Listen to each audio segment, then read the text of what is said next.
बिस्मिल्लाहिर्रहमानिर्रहीम।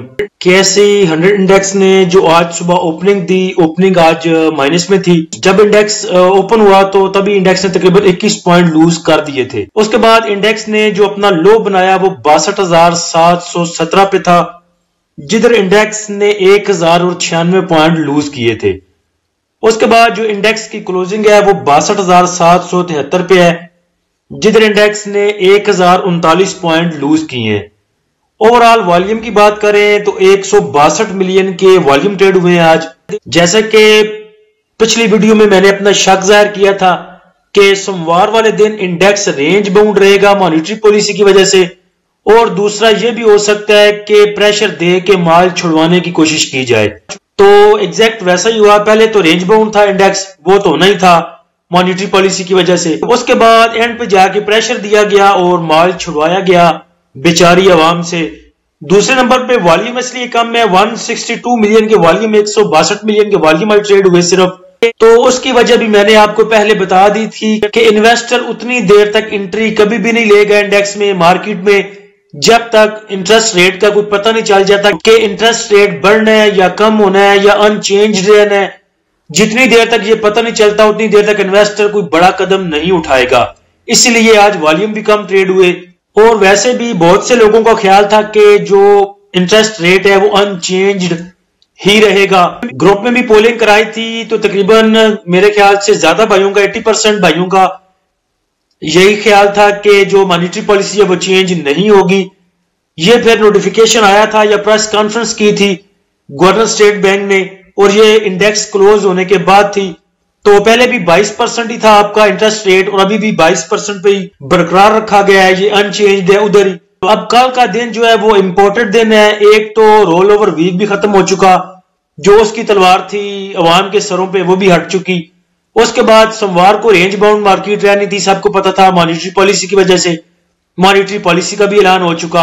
अब कल से हमें इंडेक्स बताएगा कि क्या औकात है इंडेक्स की, क्योंकि कल से उसने अपना ओरिजिनल रंग शुरू करना है। जैसा भी इंडेक्स ने मूव करना है अपने पांव पे मूव करेगा, क्योंकि इंडेक्स को अब खतरा कोई नहीं, ना कोई बैड न्यूज है ना कोई गुड न्यूज है। और एज सच मॉनेटरी पॉलिसी का जो अनचेंज्ड रहा है इंटरेस्ट रेट, उसका भी इंडेक्स पे कोई फर्क नहीं पड़ेगा। इसको आप रहने दें, इसको लेवल पे रखें, बैलेंस रखें। बाकी इंडेक्स ने जो अपना मूव लेनी है, जो रिजल्ट बेस्ड स्टॉक है वो आपको मूव दिखाएंगे, और उम्मीद है इंशाल्लाह अच्छी मूव दिखाएंगे। उसके अलावा भी इंडेक्स को अब मेरे ख्याल से ओवरऑल अच्छा परफॉर्म करना चाहिए, और कल के दिन में 500,000 पॉइंट तो इंडेक्स को गेन लाजमी करने चाहिए। ऐसा भी नहीं होगा कि एकदम ही इंडेक्स छप्पर फाड़ जाए।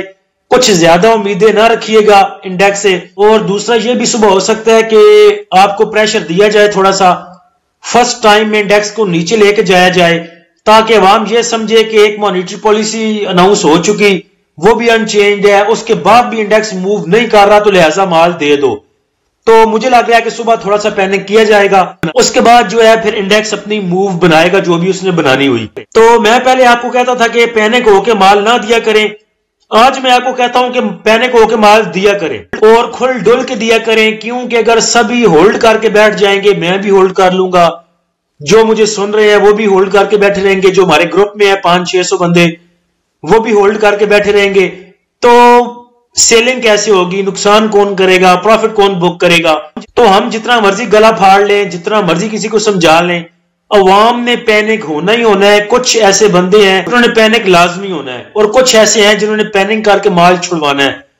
तो ऐसे ही एक बंदे का माल दूसरे के पास जाना है। अगर आप लॉस बुक नहीं करेंगे तो दूसरा भाई हमारा प्रॉफिट कैसे बुक करेगा। तो लिहाजा आप महंगा माल जो है उठाया हुआ वो सस्ता बेचा करें, और उसके बाद फिर वही माल महंगा उठा लिया करें, ताकि दोबारा आगे जाके फिर उसको सस्ता करके बेच सकें। इसी को कहते हैं इस्लामी भाईचारा। क्योंकि एक भाई दूसरे भाई का ख्याल रखेगा तो एक का प्रॉफिट दूसरी की जेब में जाएगा, और ये सारा सर्कल जो है ये चलता रहेगा। ये जब से इंडेक्स बना है ये काम चलता आ रहा है। पैनिक होती रही है, अवाम देती रही है, और उठाने वाले उठाते रहे हैं। तो लिहाजा पैनिक होकर माल देना भी चाहिए ताकि किसी भाई का भला हो। उसके बाद टॉप एक्टिव स्टॉक में देखें तो केईएल में सबसे ज्यादा वॉल्यूम जनरेट हुए हैं 46 मिलियन के सिर्फ, पीआईए में 22 million, WTL 21 million, PTC 15 million, Treet 14 million, PRL 11 million, FFL 9 million, PIBTL 8 million, SNBL PPL में 7-7 मिलियन के। टॉप पॉइंट कंट्रीब्यूटर तो मेरे ख्याल से आज रह नहीं दे। BAHL ने सिर्फ पॉइंट कंट्रीब्यूट किए हैं 25, PAKT 14, UPFL 10 point, INDU 8, AICL 5, ISL 3 point, Javedan cement 2 point, JDWS 2 point, DAWH 2 point, NATF 2 point. NATF इतना बड़ा स्टॉक और सिर्फ 2 पॉइंट इसने गेन किए।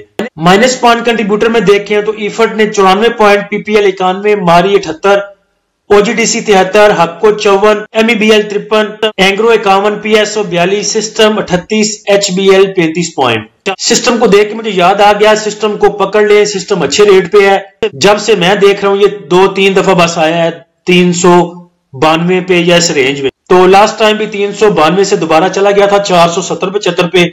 तो अभी भी सिस्टम को पकड़ ले, अच्छा स्टॉक है, मैं बार बार आपको बोल रहा हूं। और इसको लेने के बाद पैनिक ना हो, इंशाल्लाह आपको ये गेन देख जाएगा। डॉलर एक्सचेंज रेट की बात करें तो डॉलर एक्सचेंज रेट 5 पैसे बढ़ा है जनवरी 26 से लेके जनवरी 29 तक। उसके बाद PNL की इंफॉर्मेशन आई है, इनका नोटिफिकेशन आया कि रिफाइनरी जो है वो 35 से 38 दिन के लिए ये शट डाउन कर रहे हैं कुछ मेंटेनेंस के लिए। आज का FIPLP देखें तो बैंक्स ने आज बाइंग की है 2.21 मिलियन की, ब्रोकर ने सेलिंग की 1.12 मिलियन की, कंपनीज ने बाइंग की 0.13 मिलियन की, फॉरेन कॉर्पोरेट्स ने सेलिंग की $7 मिलियन की, 7.31 मिलियन की। इंडिविजुअल्स की आज बाइंग है $2 मिलियन की। इंश्योरेंस कंपनीज ने बाय किया $3 मिलियन का। म्यूचुअल फंड ने सेलिंग की 0.34 मिलियन की। MBFC की बाइंग है 0.02 मिलियन की। अदर ऑर्गेनाइजेशन ने बाय किया 1.69 मिलियन का। ओवरसीज पाकिस्तानी की सेलिंग है $0.29 मिलियन की। ग्रॉस बाइंग सेलिंग में देखें तो सबसे ज्यादा जो बाइंग सेलिंग है वो इंडिविजुअल्स की है। ग्रॉस सेलिंग है उनकी $31 मिलियन की और ग्रॉस बाइंग है उनकी $33 मिलियन की। उसके बाद प्रॉफिट जो बुक किया आज वो किया है फॉरेन कॉर्पोरेट्स ने $7 मिलियन का। फॉरेन कॉर्पोरेट्स की सेलिंग सबसे ज्यादा, तो चले देख लेते हैं सेल क्या किया उन्होंने।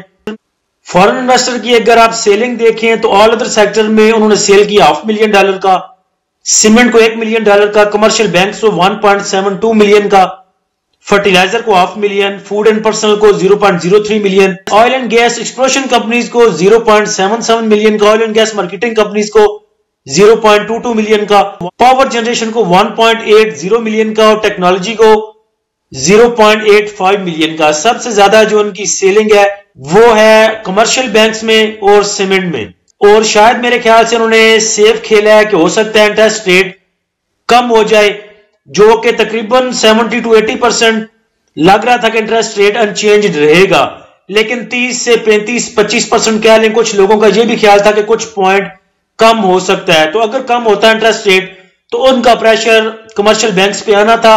मुझे लग रहा है कि फॉरेन इन्वेस्टर ने ये सेफ खेला है और इसलिए कमर्शियल बैंक्स को बेचा है तकरीबन $2.25 मिलियन का। उसके बाद देखें तो बैंक्स बाइंग पे हैं, कंपनीज बाइंग पे हैं, इंडिविजुअल्स को भी बाइंग पे आप रखें चले। अभी तो उनकी नेट में तो उनकी बाइंग आ रही है। उसके बाद insurance companies, mutual fund, other organisation, 6 पार्टियां आपकी बाइंग पे हैं। और ऐसा जितने वॉल्यूम भी आज जो है वो ट्रेड नहीं हुए। नेट बाइंग सेलिंग भी आप देखें तो 1-2 मिलियन की है। तो उम्मीद है इंशाल्लाह कल हमारा इंडेक्स जो है वो हमें कुछ मूव दिखा जाएगा। नेक्स्ट अगर रेजिस्टेंस एंड सपोर्ट लेवल की बात करें तो नेक्स्ट मेजर जो रेजिस्टेंस है इंडेक्स के पास वो तकरीबन 63,400 पे, उसके बाद 64,400 और उसके बाद 65,000 पे है। उसके बाद नीचे अगर सपोर्ट की बात करें तो सपोर्ट इंडेक्स के पास 62,200 की, उसके बाद 61,200 और उसके बाद 60,000 की। लेकिन उम्मीद नहीं इंडेक्स इतना नीचे जाए।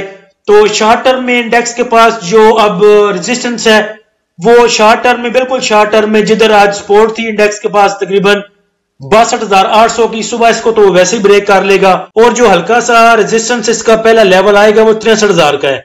वो भी उम्मीद है कि इंशाल्लाह जो इंडेक्स है वो आसानी से उसको ब्रेक कर लेगा। उसके बाद फिर 63,400, उसके बाद फिर 64,000 और उसके आगे आपके लेवल पता है आपको, जिधर से इंडेक्स पहले रेजिस्टेंस लेता रहा है। बैंक्स के सरों पे जो तलवार लटक रही थी मॉनेटरी पॉलिसी की वो तो टल गई है। उसके बाद मुस्लिम कमर्शियल बैंक की बोर्ड मीटिंग अनाउंस हो चुकी है। आज फरवरी 6 को इसकी बोर्ड मीटिंग है। तो अभी ये मूव कर रहा है 175 पे। लास्ट टाइम 52 वीक हाई में ये 203 दिखा चुका है। आज भी इसी वजह से इसने थोड़ा प्रेशर लिया था मॉनेटरी पॉलिसी की वजह से और इंडेक्स की मूव की वजह से। तो आप इसको कल जो है पकड़ सकते हैं एमसीबी को, और रिजल्ट बेस्ड स्टॉक आपको पता है कि वो मूव दे जाते हैं। आज भी अगर देखें कि इंडेक्स कितना वर्स परफॉर्म कर रहा था, लेकिन साजगार अपनी जगह पे खड़ा था। रिजल्ट बेस्ड स्टॉक जो है वो कुछ ना कुछ मूव दे जाते हैं इंडेक्स के अगेंस्ट भी। उसके बाद दूसरा स्टॉक बैंक अल हबीब है। बैंक अल हबीब ग्रुप में मैंने बताया था आप इसको पकड़ सकते थे। सुबह सुबह इसने डिप लगाई थी 83 की, दोबारा क्लोजिंग इसने दी है ₹1.14 ऊपर, तो इसकी एंट्री लेने को बोला था 86 पे। तो मुझे नहीं लग रहा सुबह आपको 86 पे ये लेने का मौका देगा। आप 87 पे भी इसको ले सकते हैं, और टारगेट इसका रख सकते हैं 90 तक, और स्टॉप लॉस आप इसका रखेंगे 84 का। अगर ये 90 वाला जो इसके पास रेजिस्टेंस है लेवल, उसको ब्रेक करता है तो ये आपको 92-93 रुपए भी दिखा सकता है। बाकी इंडेक्स से इंशाल्लाह अच्छी उम्मीद रखें। सुबह उम्मीद है कि इंडेक्स फर्स्ट टाइम, मैं कुछ नहीं कह सकता, हो सकता है थोड़ा सा प्रेशर दिया जाए इंडेक्स को, लेकिन कल के दिन में थोड़ी सी मूव हमें दिखा जाएगा। और जो रिजल्ट बेस्ड स्टॉक है साजगार को ले लें, और 2 बैंकिंग सेक्टर के आपके साथ शेयर किए हैं, उसके बाद ATRL है रिफाइनरी में। तो जो रिजल्ट बेस्ड स्टॉक है वो उम्मीद है इंशाल्लाह हमें अच्छी मूव दिखा जाएंगे। अल्लाह हम सब का हामी नासिर हो। इजाजत दीजिए, अल्लाह हाफिज।